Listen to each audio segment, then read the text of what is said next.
এখনই যদি খাওন দাওয়ানের জন্য ব্যস্ত হয়ে পড়েন, জনগণ কিন্তু ভোটের সময় টাক দিয়ে দেবে। কোন রাজনৈতিক নেতৃবৃন্দের ডাকে রাজনৈতিক ভাবে কিন্তু আন্দোলন গড়ে ওঠে নাই। রাজনৈতিক বিভাজন যদি থাকে, রাজনীতির এই বিভাজনই আওয়ামী ফ্যাসিবাদকে আবার পুনর্বাসন করবে। আওয়ামী লীগ ঐতিহাসিক ভাবে একটা ফ্যাসিস্ট রাজনৈতিক দল। সেটা আমরা 1972 সালে 71-এর মুক্তিযুদ্ধের পর থেকে 72 থেকে 75 পর্যন্ত আমরা দেখেছি।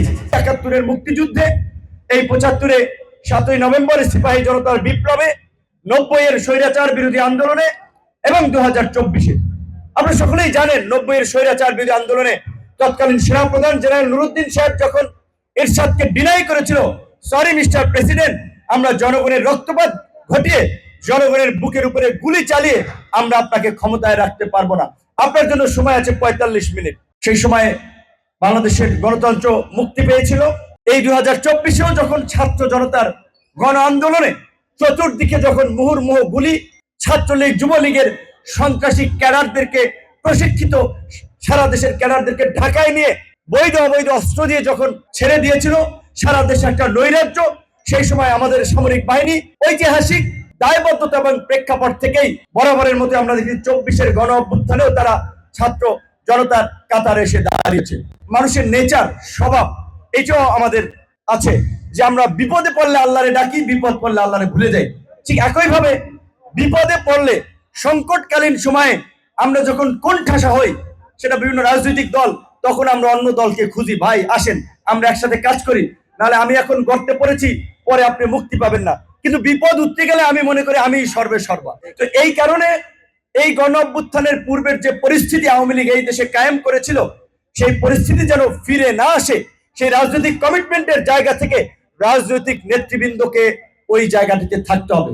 রাজনৈতিক নেতৃবৃন্দ যদি ভুলে যান, এখন গণ অধিকার পরিষদের লোকেরা যদি মনে করে আমরা আন্দোলন সংগ্রাম করেছি, কাজে এই বাস স্ট্যান্ড, টেম্পো স্ট্যান্ড আমরা দখল করব, সরকারি জায়গা জমি আমরা দখল করব, অন্যান্য দল, আমি কারো নাম বললাম না, নিজের দলের নামটাই বললাম, অন্য দলের নাম বললে কষ্ট পাইতে পারেন।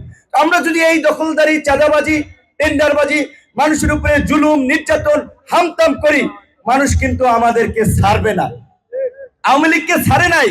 কোন রাজনৈতিক নেতৃবৃন্দের ডাকে রাজনৈতিক ভাবে কিন্তু আন্দোলন গড়ে ওঠে নাই। ছাত্র জনতার স্বতঃস্ফূর্ত প্রচেষ্টার মধ্যে দিয়ে, অংশগ্রহণের মধ্যে দিয়ে এই গণ অভ্যুত্থান হয়েছে। কাজী রাজনৈতিক নেতৃবৃন্দকে আমি বলবো, আপনাদের সহনশীল হওয়া প্রয়োজন, জনগণের প্রতি আপনাদের সহমর্মিতা প্রয়োজন। এখনই যদি খাওন দাওয়ানের জন্য ব্যস্ত হয়ে পড়েন, জনগণ কিন্তু ভোটের সময় টাক দিয়ে দেবে। যে আমার নেতৃবৃন্দ যদি ওইভাবে বলেন যে হ্যাঁ পটুয়াখালী 3 থেকে নির্বাচন হইবে, কিন্তু নেতৃবৃন্দ যদি এলাকায় উৎপাত শুরু করে দেন, অশান্তি নৈরাজ্য শুরু করে দেন, মামলা দিয়ে মানুষকে হয়রানি, মানুষের উপরে জুলুম করা, চাঁদাবাজি, তাই তো মানুষ আমারও ভোট দিবে না। সেই জায়গা থেকে আমাদের নেতৃবৃন্দকে বলবো, আপনারা এমন কাজ করবেন না যার জন্য আমাদেরকে প্রশ্নবিদ্ধ হতে হয়, দল সম্পর্কে মানুষের নেতিবাচক দৃষ্টিভঙ্গি তৈরি হয়।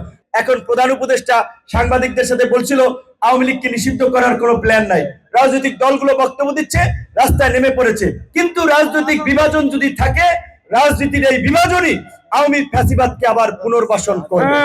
কাজী সবাই সেই বিষয়ে সচেতন থাকবেন।